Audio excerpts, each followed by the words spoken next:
그의 어머니와 밴드 동료들의 진술에 따르면 그의 암 진단이 공개적으로 발표된 지 몇 주 만에 록 밴드 모데스트 마우스의 드러머인 제레미야 그린이 사망했습니다.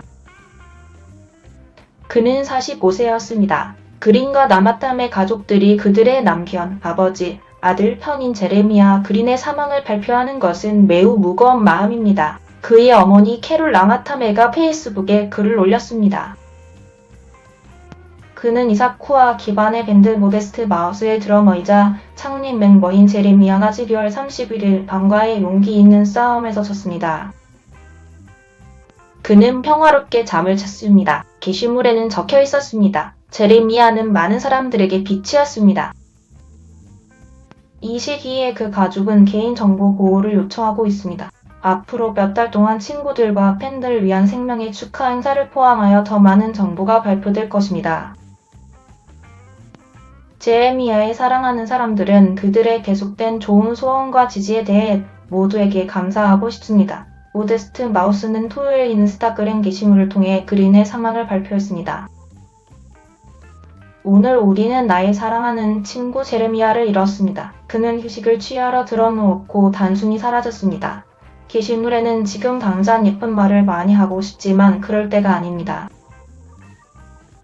이것들은 나중에 그리고 많은 사람들로부터 올 것입니다. 노래 FLOAT로 유명한 모데스트 마우스는 1990년대에 결성되어 1996년에 데뷔 앨범을 발표했습니다. 모데스트 마우스는 2021년에 THE 골던 CASKET를 포함하여 8개의 앨범을 발표했습니다. 지난주 밴드의 프런트맨인 아이작 브록은 그린이 최근 암 진단을 받았다고 발표했지만 어떤 종류의 암인지는 구체적으로 밝히지 않았습니다.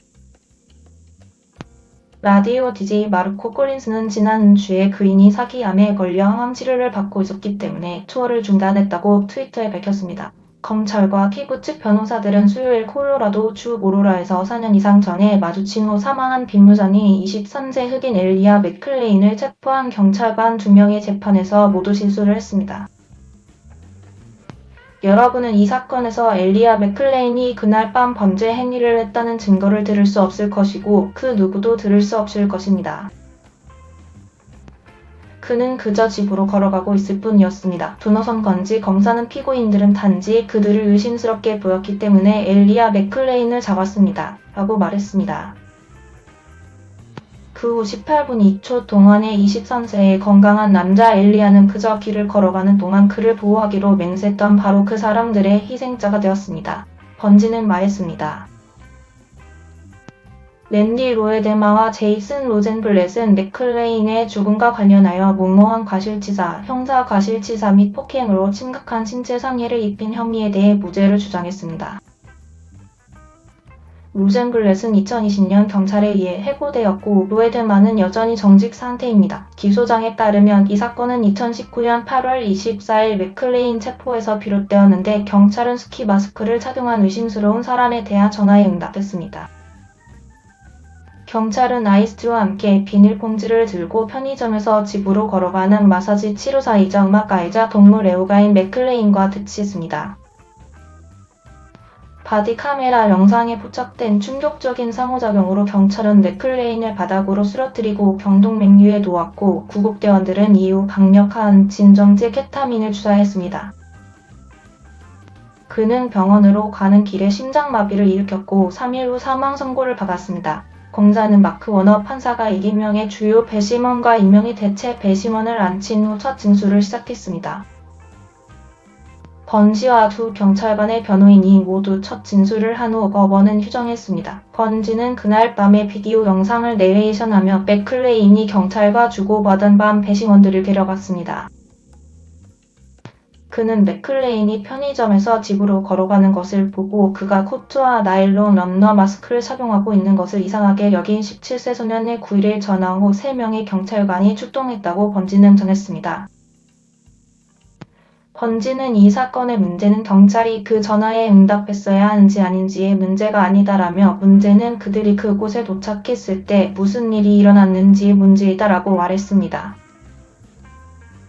번지는 그들이 상호작용을 하는 동안 로젠블랙 그리고 세 번째 경찰관이 어떤 범죄 행위를 저질렀는지에 대한 증거도 없이 과도한 힘을 사용했으며 그들에게 그가 누구인지 알려주려는 시도를 거듭했음에도 불구하고 그를 제압하기 위해 2번의 경동맥 제어 고정 장치를 투여했다고 주장했습니다.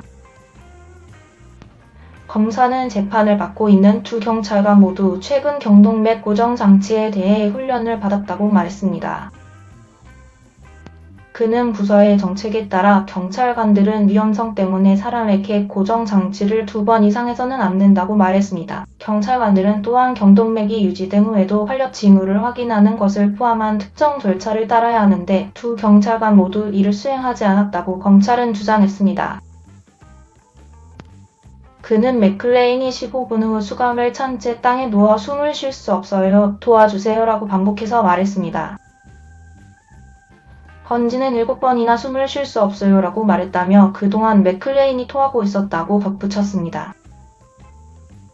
11월에 연루된 혐의로 공동재판을 받게 될 구급대원 제레미 쿠퍼와 피터 시추니에크가 도착했을 때 경찰관들은 맥클레인의 활력 징후가 확인되지 않았고 그가 숨을 쉴 수 없다고 여러 번 불평했다는 것을 말하지 못했습니다.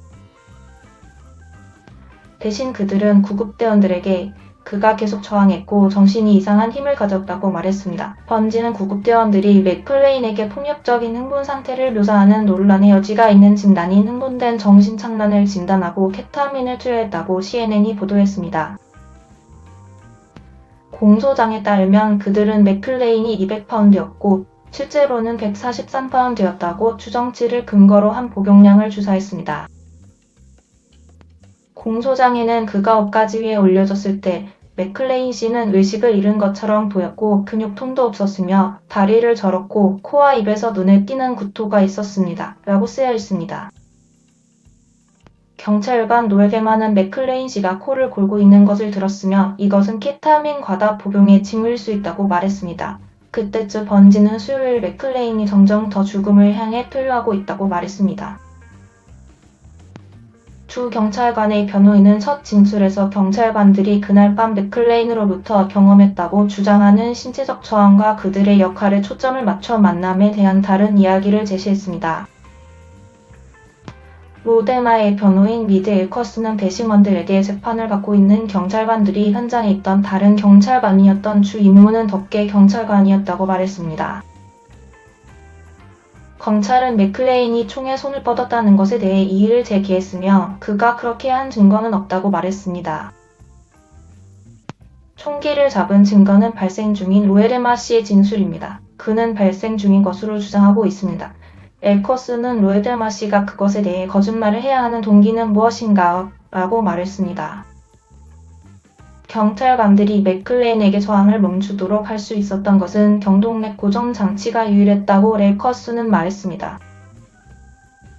수갑이 채워진 후에도 맥클레인은 여전히 응답했다고 변호사는 말했습니다. 그가 진술한 내용 중에는 내 이름은 일라이자 맥클레인입니다. 나는 내성적인 사람이고 나는 다릅니다. 그리고 정말 죄송합니다. 라고 변호사에 따르면 엘커스는 경찰관들이 구급대원과 감독관을 불러 훈련을 따랐고 맥클레인이 숨을 쉴 수 있도록 옆구리에 앉혔다고 주장했습니다. 그들은 그들의 정책을 준수했습니다. 라고 그는 말했습니다. 대신 변호사는 구급대원들이 맥클레인에게 케타민을 주사하기로 한 결정을 그의 사망에 이르게 한 주요 원인으로 지적했습니다. 이상으로 클릭뉴스였습니다. 시청해주신 모든 분들께 감사합니다. 더욱더 좋은 영상으로 찾아뵙겠습니다.